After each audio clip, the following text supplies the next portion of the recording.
Yes, അങ്ങനെ തലവൻ കണ്ടിരിക്കുകയാണ്. Written by Anand Thevarakkatt and Sarath Perumbavoor, directed by Jis Joy and starring Asif Ali and Biju Menon. ഒരു കിഡിലൻ മർഡർ മിസ്റ്ററി സംഭവം, അല്ലെങ്കിൽ ഒരു പക്ക ഇൻവെസ്റ്റിഗേറ്റീവ് ത്രില്ലർ പടം. ഒരു ഇൻവെസ്റ്റിഗേറ്റീവ് ത്രില്ലറിന്റെ ഒരു ടെംപ്ലേറ്റ് സ്റ്റോറി ലൈനാണ് ഈ ഒരു പടത്തിലുള്ളത്. എന്നാലും സ്ക്രിപ്റ്റ് വളരെയധികം നീറ്റ്ലി പാക്ഡ് ആയിട്ടുള്ള ക്രിസ്പ് ആൻഡ് ക്ലിയർ ആയിട്ടുള്ള ഒരു സ്ക്രീൻ പ്ലേയും നാച്ചുറൽ ആയിട്ടുള്ള എന്നാൽ അത്രയധികം ഇമ്പാക്ട് നൽകുന്ന പെർഫോമൻസസും ഈ ഒരു പടത്തിന്റെ ആ ഒരു നേച്ചർ എലിവേറ്റ് ചെയ്യും. എന്നാൽ അതിനൊപ്പം തന്നെ നല്ല രീതിയിൽ നാച്ചുറലി ഒഴുകി പോകുന്ന ഒരു ഫിലിം മേക്കിംഗ് എന്ന് പറഞ്ഞിട്ടുള്ള ഒരു കിഡിലൻ പടം തന്നെയാണ് തലവൻ.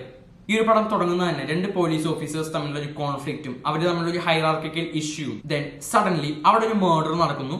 അതിലൊരു പോലീസുകാരൻ ഒരു കുറ്റവാളിയാകുന്നു. മറ്റ് പോലീസ് ഓഫീസർ ഈ ഒരു മർഡർ മിസ്റ്ററിയുടെ ലീഡിംഗ് ഇൻവെസ്റ്റിഗേറ്റർ ആവുന്നു. ഈ കുറ്റവാളിയായിട്ടുള്ള പോലീസ് ഓഫീസർ തന്റെ ഇന്നസെൻസ് തെളിയിക്കാൻ പോകുന്നതും അതിനൊപ്പം തന്നെ ഈ മറ്റേ പോലീസ് ഓഫീസർ ഈ ഒരു കേസിനെ ലീഡ് ചെയ്ത് ഇൻവെസ്റ്റിഗേറ്റ് ചെയ്യുന്നതും ഇതിന് അവസാനം ഒരു തീർപ്പിലേക്ക് എത്തുന്നതാണ് കഥ.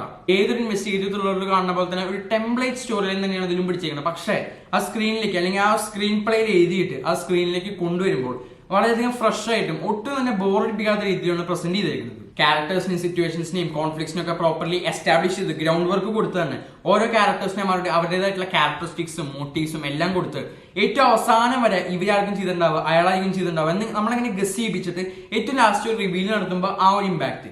ദെൻ അതിനുശേഷം ഒരു ടെയിൽ ഉണ്ട്. ഇത്രയും സാധനങ്ങൾ നല്ല നീറ്റ്ലി പാക്ഡ് ആയിട്ട് ഒട്ടും തന്നെ കൺഫ്യൂഷൻ അടിപ്പിക്കാണ്ട് ഒട്ടും തന്നെ നമ്മളിങ്ങനെ ഇവിടുന്ന് ഭയങ്കര അധികം തലപോകയാണ്ട് നല്ല രീതിയിൽ ഒരു മിസ്റ്ററി നേച്ചർ ഇവോക്ക് ചെയ്യുന്ന ഒരു സ്ക്രീൻ പ്ലേ ആണ് ഈ ഒരു പടത്തിനുള്ളത്. പിന്നെ പെർഫോമൻസസ് ഓഫ് കോഴ്സ് ആസിഫ് അലിയും ബിജു മേനോൻ ദേവർ എക്സെപ്ഷണൽ. ബിജു മേനോന്റെ ക്യാരക്ടർ ആസ് യൂഷ്വൽ ഒരു വയസ്സായിട്ടുള്ള അല്ലെങ്കിൽ സീനിയർ പോലീസ് ഓഫീസറും അയാളുടേതായിട്ടുള്ള കുറച്ച് ക്യാരക്ടറിസ്റ്റിക്സും അയാളുടേതായിട്ടുള്ള ഒരു റഫ് ആൻഡ് ടഫ് ആയിട്ടുള്ള നേച്ചറും കൊണ്ടുവന്നിട്ടുണ്ട്. എന്നാൽ ആസിഫിയുടെ ക്യാരക്ടർ കുറച്ചുകൂടി ഒരു മുൻകോപുള്ള അത്രയും ഷോർട്ട് ടെമ്പേർഡ് ആയിട്ടുള്ള ഒരു യൂത്ത് ആൻഡ് പോലീസ് ഓഫീസർ ആയിട്ടാണ് വന്നിരിക്കുന്നത്. അപ്പോൾ ഈ രണ്ട് ക്യാരക്ടേഴ്സും തമ്മിലുള്ള ഒരു മോറൽ ഇഷ്യൂസും മോറൽ കോൺഫ്ലിക്ട്സും എല്ലാം തന്നെ ഇവർ രണ്ടുപേരും പെർഫോമൻസ് കൊണ്ടാണ് ഇത്രയധികം എലിവേറ്റ് ചെയ്തിട്ട് സ്ക്രീനിലേക്ക് കൊണ്ടുവന്നിട്ടുള്ളത്.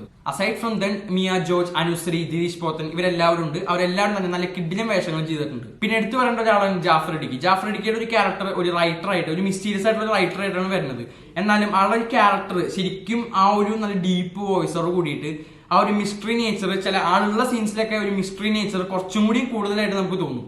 അങ്ങനെ ക്യാരക്ടേഴ്സ് ആയിക്കോട്ടെ, ഇതിന്റെ അക്കമനി ചെയ്യുന്ന പെർഫോമൻസ് ആയിക്കോട്ടെ, എല്ലാം തന്നെ ഇറ്റ് വാസ് റിയലി ഗുഡ്. പിന്നെ എടുത്ത് പറയേണ്ടത് ഇതിന്റെ മേക്കിംഗ് ആണ്. ഇതിന്റെ സിനിമാറ്റോഗ്രഫി ഹാൻഡിൽ ചെയ്തിരിക്കുന്നത് ശരൺ വേലായുധ ആളാണ്. ഓരോ ഫ്രെയിംസും അതിൻ്റെതായിട്ടുള്ള ഒരു ക്വാളിറ്റിയും അതിൻ്റെതായിട്ടുള്ള ആ ഒരു ലൈറ്റിങ്ങും അതിന്റെ ഒരു എസ്തെറ്റിക്കലി നല്ലധികം പ്ലീസിംഗ് ആയിട്ടുള്ള ഒരു അപ്രോച്ചുമാണ് ഇതിന്റെ സിനിമാറ്റോഗ്രഫിയിൽ കൊടുത്തിട്ടുള്ളത്. ഓരോ ഫ്രെയിംസും അതിൻ്റെതായിട്ടുള്ള ഒരു പേർപ്പസും അത് സാധാരണ രീതിയിൽ നല്ല രീതിയിൽ നാച്ചുറൽ ആയിട്ട് കൊണ്ടുപോകാനായിട്ട് ഇതിന്റെ സിനിമാറ്റോഗ്രഫി വന്നിട്ടുണ്ട്. പിന്നെ ഇതിന്റെ എഡിറ്റിംഗ് ബൈ സൂരജ് ES. ഈ ഒരു പടത്തിന്റെ ഓവറോൾ ആയിട്ടുള്ള ആ ഒരു പേസും ഇതിന്റെ ആ ഒരു മിസ്റ്റീരിയസ് നേച്ചറും വളരെ ഡെലിബറേറ്റ് ആയിട്ടുള്ള വളരെയധികം സ്ലോ ആയിട്ടുള്ള കട്ട്സും ആണ് ഈ പടത്തിൽ യൂസ് ചെയ്തേക്കുന്നത്. എന്നാലും ഓവറോൾ ആ ഒരു 2.5 മണിക്കൂറിന്റെ ആ ഒരു റൺ ടൈം ഒട്ടും തന്നെ തോന്നിക്കാത്ത രീതിയിലാണ് ഇത് എഡിറ്റ് ചെയ്ത് വെച്ചിട്ടുള്ളത്. പിന്നെ ഇതിന്റെ മ്യൂസിക് ബൈ ദീപക് ദേവ്.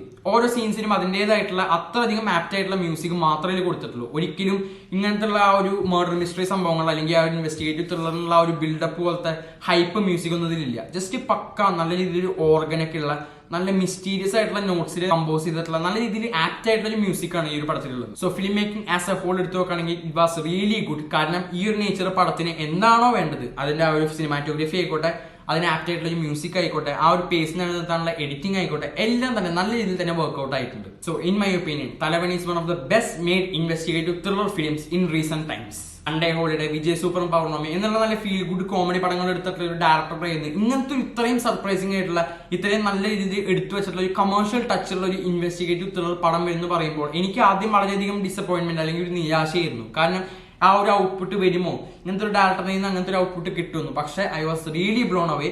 നല്ല രീതിയിൽ തന്നെ ഡയറക്ഷനും എല്ലാം കൊണ്ടും ഈ ഒരു പടം it's A solid theatre watch. Silent ആയിട്ട് വന്ന ഒരു വയലന്റ് ആയിട്ടുള്ള ഒരു ഹിറ്റ് തന്നെയാണ് ഈ ഒരു പടം. ഒരു റേറ്റിംഗ് പറയാൻ പറഞ്ഞാൽ I give this A solid 10 out of 10. കൂടുതലൊന്നും തന്നെ ഞാൻ വലിച്ചു നിൽക്കുന്നില്ല. Just go and watch the film.